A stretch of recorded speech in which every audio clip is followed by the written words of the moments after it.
નવસારીના ચીખલીની આ ઘટના સૌથી દર્દનાક છે, જેમાં એક સાવકા પિતાએ બે સગીર દીકરીઓને પોતાની હવસનો શિકાર બનાવ્યો। નરાધમની કરતૂત આટલેથી ન અટકી તેણે બંને દીકરીઓ ઉપર એટલી હદ સુધી દુષ્કર્મ આચર્યું કે આજે બંને દીકરીઓ ગર્ભવતી છે। નરાધમ પિતાના દુષ્કર્મથી બંને દીકરીઓ ગર્ભવતી થઈ છે, જેમાં મોટી દીકરીને 2 માસ અને નાની દીકરીને 5 માસનો ગર્ભ છે।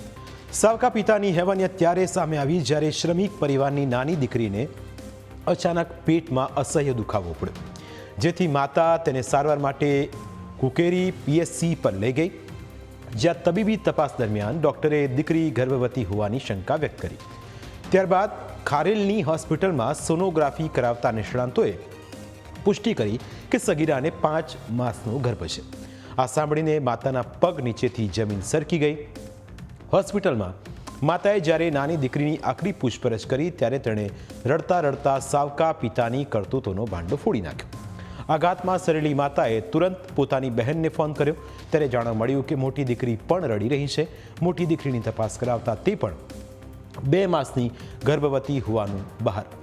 આરોપી પિતા બંને દીકરીઓને જંગલમાં લાકડા લેવા જવાના બહાને દુષ્કર્મ આચરતો અને રાત્રે ઘરમાં બધા સૂઈ જાય ત્યારે પરાણે શારીરિક સંબંધ બાંધતો હતો। તે દીકરીઓને ધમકી આપીને ચૂપ રાખતો હતો। સગીરાઓએ પોતાની આપવીતી વર્ણવતા કહ્યું કે સાવકો પિતા તેમને ધમકાવીને કહેતો કે જો તમે આ વાત કોઈને કહેશો તો હું તમને અને તમારી મમ્મીને જમવાનું આપીશ નહીં અને ભૂખ્યા રાખીશ।